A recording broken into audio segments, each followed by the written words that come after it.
What's going on, YouTube? It's Donnie B all day. And I just, guys, look, I need you to remember something. If you're feeling bad about the situation and what's happening, look, man, it's not you. It's me. But it's mostly you. Just getting that out of the way. So today we are bringing you another big buoy.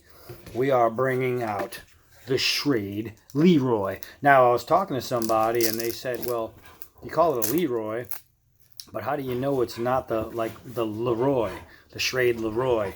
And I was like, well, because they also have a Jethro, and they don't call it the Jethro. So it's the Leroy, not the Leroy. I want to go over, well, let's go over the specs first. Then we're going to get into it, and then we're going to take it outside. So let's go over this beast, right? So we are looking at an overall length, I have it all behind me here, of 16.375 inches long with a blade length of 10 1/4, blade thickness of 0.18. We are looking at a beautiful clip point that is 8CR13 MOV. Let's see, checka. Handle length is 6.125. Now, here's the thing, and I've seen people get this wrong all the freaking time. People up and down and all around have reviewed this knife, but the problem is a lot of people who review knives understand what the knife is, and you know what I mean. It's a big buoy, and you can do this, you can do that, but they don't understand sometimes, or they know the grind and what it's called. This is a hollow grind, but they don't understand what a hollow grind is and what it's made for. A hollow grind is a very, it's pretty much like the original grind. When you're grinding with a round stone, it makes a round hole. So when you have a wheel spinning this way and you're going, it's going to give you a concave grind, right? And that's where you get the hollow grind. So it comes like this. What it's best for is going through things, keeping a very sharp edge, because it's the most that comes to a point. You have the thinnest edge profile of all the other grinds. So what I see people doing is, I've seen fail videos and they're like, oh, this piece of crap. And it's because they're banging away on oak trees and redwoods and tour buses. And then they put a giant chip in it. They take out a chunk. And a lot of times, because this knife is so sharp, as far as the grind, it leaves a very nice bite. It gives you a very good bite because of the way it's built. You'll see them swing, bop, they'll hit it, and then when you go to pull it out, it's stuck in there. So a lot of guys will naturally just twist and yank as you pull. If I bury this hollow grind an inch into some hardwood and then try to lift it out, instead of by going rocking, and I try to go this way or this way to try to open it up, you're basically prying with a hollow edge, right? You're prying with a hollow grind. And in the knife world, we call that dum-da-dum-dum-dum. So it's not that they don't know what the knife is, it's they don't know how to use it.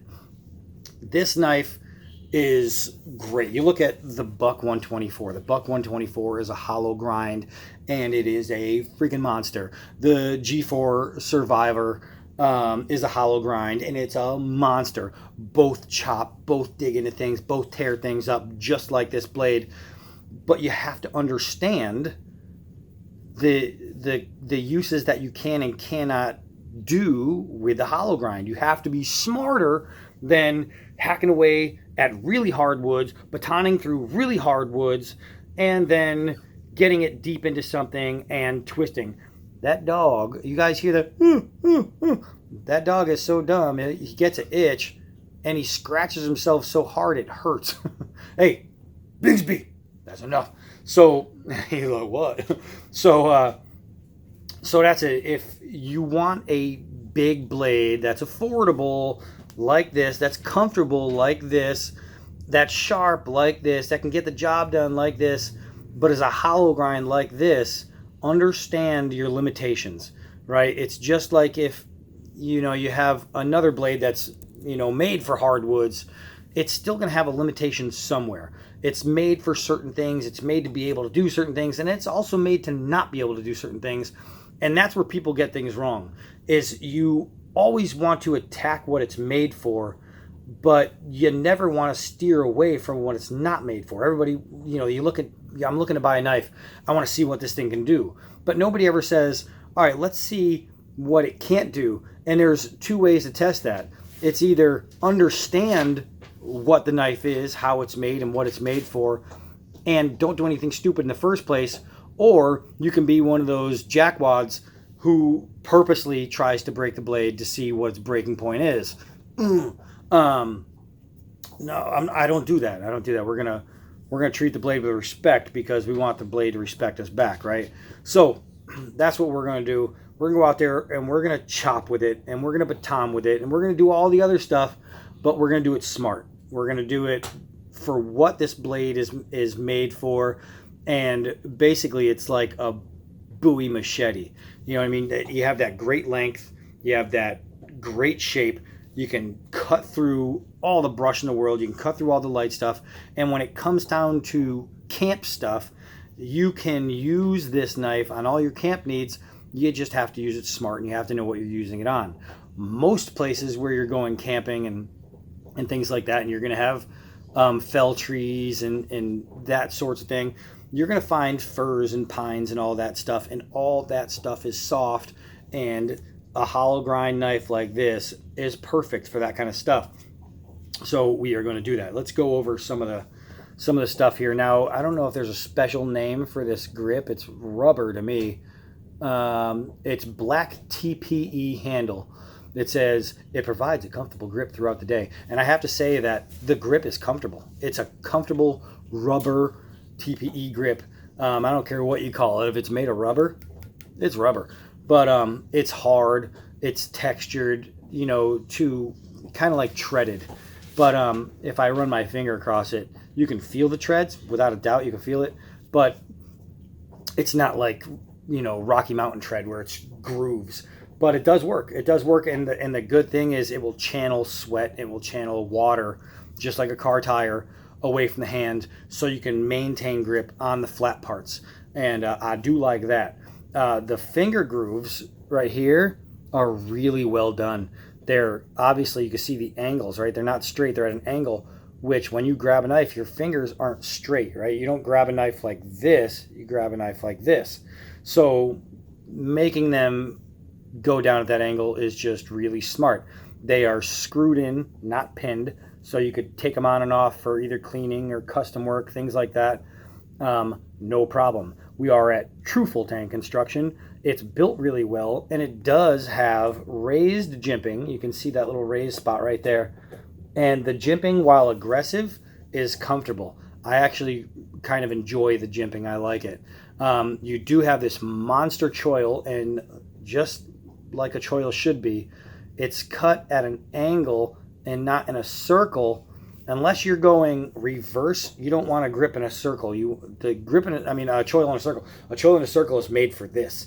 And when I build a knife that's made for fighting and everything else, I want my choil to be in a circle, to actually come back. But when you're talking about a straight up chopper hunting camp knife, your pressure is going to be here going this way. So you don't want this at the end of the ricasso or tearing you up, especially when the edge comes all the way to the end, and you see how much room I have there.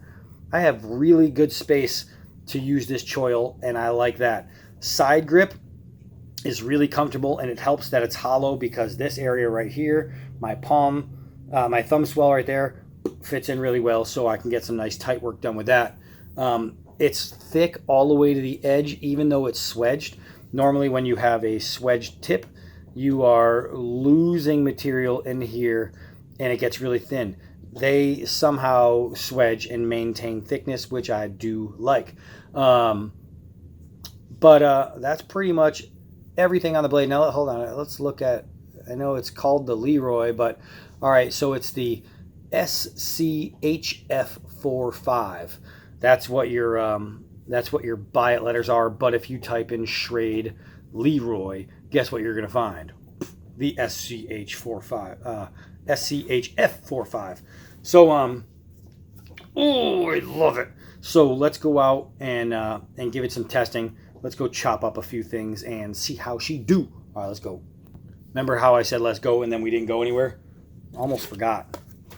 The Sheath. This is one of the thickest, burliest hard sheaths I've ever seen. I have a kind of love-hate relationship with this sheath though, and let's go over. Okay, first of all, you have a strap here. A strap on a handle is made for two different things. It's removable, so that's good. But if you have, which this is, a friction hold, that means when it goes in, it clicks at the end, and you hold it upside down, and it doesn't move. It doesn't go anywhere. This doesn't do anything to hold it in because this is holding it in. So what the strap would normally be for is if this was made of, you know, this material or leather or whatever material it is, but this whole piece, the belt loop, was made of nylon and it was going flap, flap, flap, flap, flap, then this is what would keep the knife when it's attached to you from going flap, flap, flap. But when you have a molded piece that's on here, there is absolutely zero reason to have this strap. So I'm actually going to pull mine off because I don't need it. Right here, you have a nice thick belt loop, and that's there. But that's not the love-hate thing. So this is the love-hate thing. You see how much space there is in between here and here? Not much. Do you see how much climb there is here? Much, right? If this climb was lower, I would like this a lot better. So if the belt loop itself was lower, it would be great. But when it's on your hip, think about it. This is me just naturally being able to grab it. But if it's on your hip, you have very little room you can't get your fingers under here. And that means you'd have to grab way up here on the end. And if you have giant hands like I do, this area right here is hard because it's friction. Normally what you'd want is to be able to get your fingers around the grip, use your thumb here, and push and pull at the same time. So you push here with your thumb and you pull with your fingers, and that's how you retrieve the knife from a sheath like this, a friction hold sheath. And the fact that this isn't ambidextrous kind of bums me out. But that right there, it's just an extra element that makes it slightly tougher to do this. I mean, if you have smaller hands, who knows, it might be a joy for you. But if you have giant hands, that's the only bad thing. Tons of lashing area. Tons. I mean, you can put ferro rods on here and strikers and sharpeners and all kinds of different accessories. You can put tons of line on here. And that is awesome. You could strap it any which way but loose. Right turn, Clyde. So that's that. That's why I have a love-hate relationship with the Sheath. But now let's for real go outside. I'm not even messing around with you. All right, so let's get some stump action going. Let's do some 4-foot drops and we'll see how the balance is. Man, that is all blade, right? Oh wow, that's good bite. Hollow grinds, man. Makes for one hell of a bite. That's probably one of the straightest falling knives ever. All right, let's do a couple hardwood downward throws. Oh, man. I hit this thing, and I don't even know if you can see. It just literally took a huge chunk out of that log. But so far, the handles didn't loosen. Wow. So this is a hard part of this log, and it went right in. Oh, my gosh. So you seen that first one, it hit and it twisted and it pulled. Any tip damage? No. So so far so good. Let's try cutting with it. Let's try cutting with it some old nylon rope here. We'll do a push. Wow. Wow. That went through fast. I mean fast. All right, so is it sharp?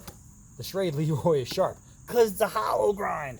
All right, so let's do this. Let's take a piece like this. Let's take this and we'll dig it in there. And let's pull again. Oh my gosh. Oh my gosh. Oh my gosh, I could take this camping. I could take this camping right now. I could take this camping right now and have some fun Wow, this thing is shredding this wood. Let's see here. Wow, it's got the weight, the girth of this thing makes these light chops feel like I'm going so much beyond the swing. It pretty much carries itself. So, you hear, let the tool do the work, let the knife do the work, let the club do the work when you're swinging a golf club. You hear that kind of term all the time. And with this knife, it's literally let the blade do the work. So I'm going to use the choil here. Oh my gosh, this thing is sharp. It is absolutely taking material off beyond expectation. Honestly, this thing is doing pretty darn good. So obviously, you need to make arrows, spears, darts, pit spikes. Pit spikes are my favorite when you're wilderness camping and you're in a spot that's heavy with mountain lion, cougars, wolves, bear, things like that. You want to dig yourself a couple of nice holes around your sleeping area, your tent, or even if you're hammock or under the stars. You dig some nice holes that you know where they are, you better remember, and you cover them loosely, and inside the holes you have a bunch of these dug into the ground. Animal comes through.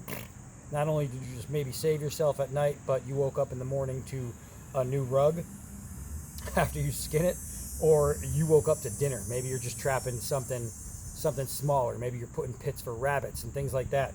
You use a bunch of skinny sticks. Boom. This is perfect for that. It is an absolute shaver. Let's knock off that tip. Let's first hit the tip, and look at that. Now you'll notice when I hit down, watch the down, pull it up.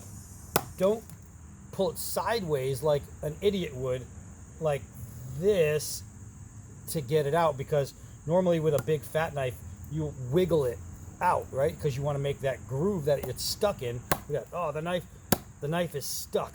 I'm having a hard time lifting it this way. So I'm going to go sideways because that's going to open up that little valley, and I'm going to pull the knife out. It's a hollow grind. Just be patient and work it out up and down. Don't be an idiot, and you won't have the trouble and worry so much about breaking this. So far, so good. All right, let's get a couple. I got an idea. All right, so I've got some hardwood, and I told you it's not a hardwood chopper. But if you have this knife and all you have, or if you have this tree and you have some hardwood there, and all you have is this knife, and you absolutely need some pieces to make a structure, to make a cane, to make a splint, to make, where you're going to sleep, whatever you need, all you have is this, and all you have is hardwood, and you need to get through it.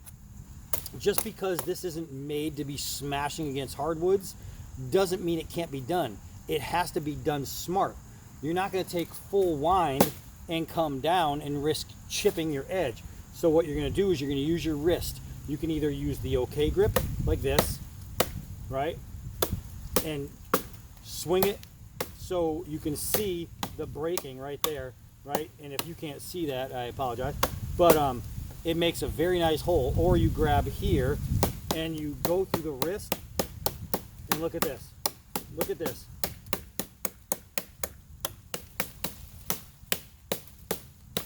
This is nice hardwood. This is sycamore. And this knife is going to very easily chop through there because I'm being smart, right? You see any big chunks taken away there? No. Other videos, you're going to see him hammering away and getting big chunks taken out. Not this. And if you go through and you get that bite, that nice hard bite in there, be smart. Take it out straight.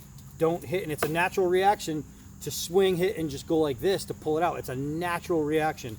You just have to understand what you're using and then use it correctly, right? So I can literally chop with this thing all day long as I chop correctly. So don't be afraid and to use it against harder woods, and don't think that because Joe Bob, the knife reviewer, broke his swinging on some hardwood, that means it's useless and you can't swing against some hardwood. Just be smarter than Joe Bob, the knife reviewer, right? That's all it takes. It takes a little bit of knowledge, because if the blade is done right, which is when it's done right, then it doesn't matter what the grind is. The grind is only as good as the user, right? So you can have the correct grind and still damage the knife by being a crappy user. So just respect the blade. The blade will respect you back. Let's go cut some more stuff. All right, so here's that tree I cut down a little while back. Pretty sure if you're paying attention to the channel, you saw it. We are going to start to shred this thing. And can't think of a better time and a better use for the Leroy. And that went through 2 pieces in one swat. Then to get out here. And I gotta tell you, when you're chopping a stick that you're holding in your hand and it's not braced against anything, it's harder. So to be able to chop through a stick that's wobbling is pretty good. Ooh, that was a nice cut. You know, opposed to something like this, which is simple because it's attached. So I have this vine that I had to get through so I can get this out. And what we'll do is we'll bring this way. You guys can see it. Up and down, be patient getting the knife out. Get that done just like that. Now I have this piece that I gotta get off. So, let's see. Be patient getting the blade out.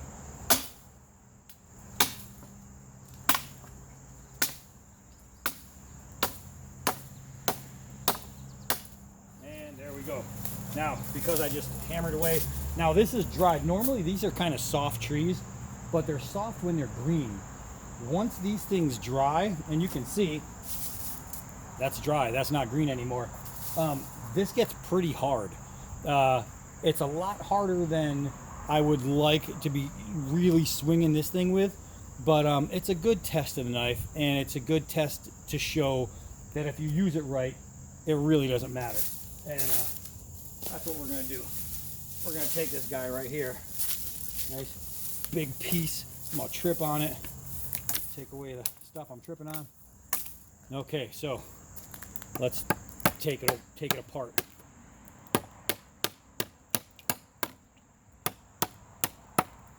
Oh yeah.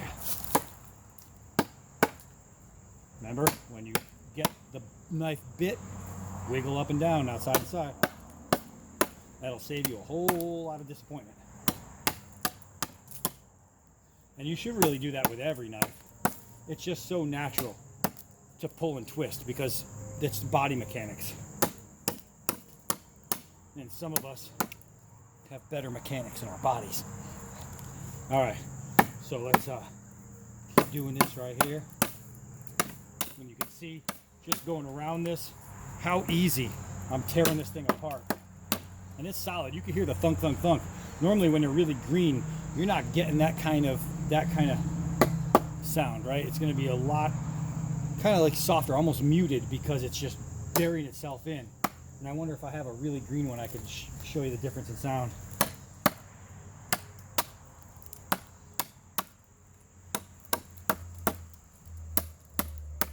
Okay, ready? Let's take a swat, nice and straight. Oh no, Jim Bob was wrong. It still works. So I have a nice green one right here. And I'm just gonna take off. I'm gonna take off one branch and listen. Do you hear how quiet that is? It's not a big thud. It's just a nice muted sound, and it's because it's soft and green. These big heavy pieces are not soft and green, so they make a different kind of sound. What I want to do is I'm going to take off this chunk, and then we're going to baton through it. So let's chop right through here. And don't be afraid for multi-directional chops, because it just gets the chunks away that much faster. So coming down, coming up, and if you're holding it, just know where your hand is. And you don't want to skid, because if I swing, turn my hand too much, I'm taking off fingers. So really understand your chop angles, especially when coming toward the hand. go more straight than up, right? Because if I skid going down, who cares? It's just going to do that. Man, it's got such good bite. You get stuck in there a lot. And that's where you just keep maintaining your angles. It just goes through so easily. So easily. Look at that. Look at that. Just butter smooth. Butter smooth.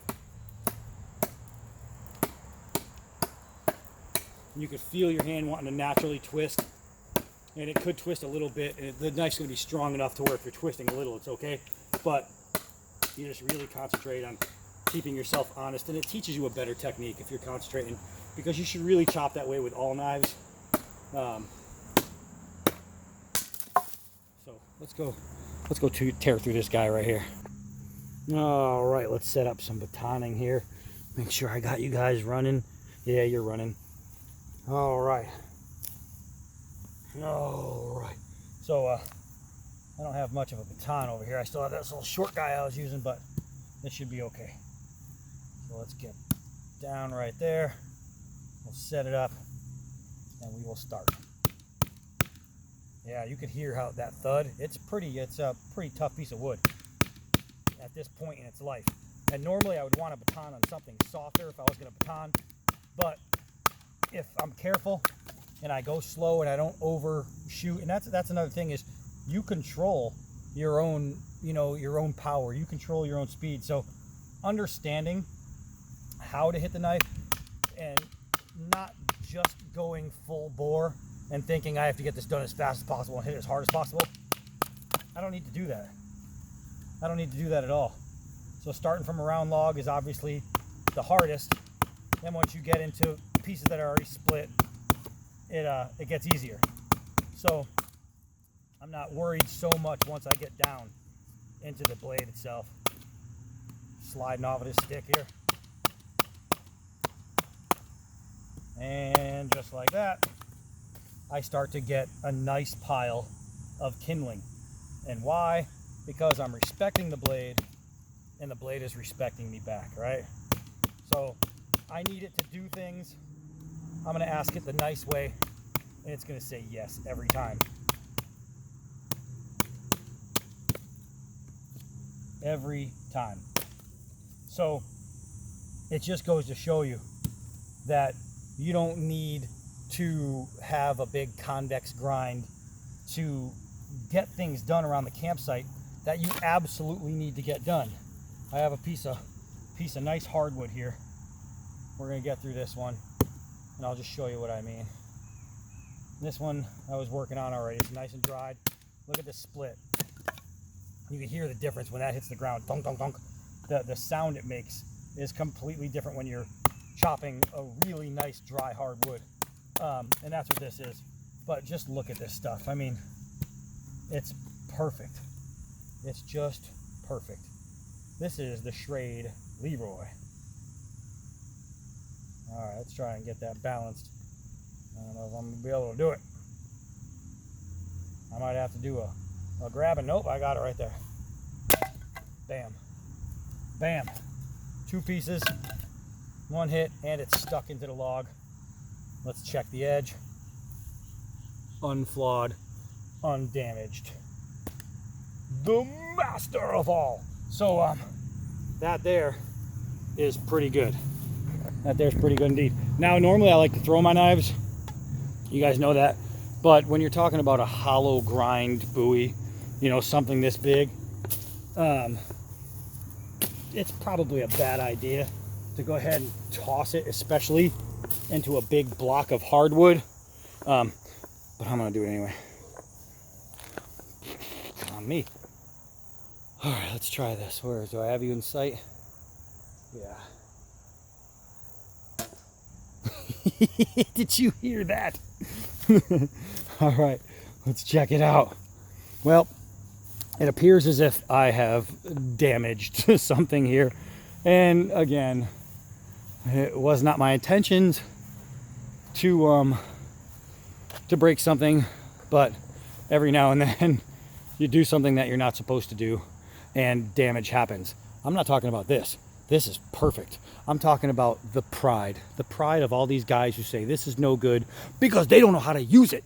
So here it is, the Schrade Leroy. It is just a really good knife. Am I going to say, oh, this is the best Bowie you could buy? No.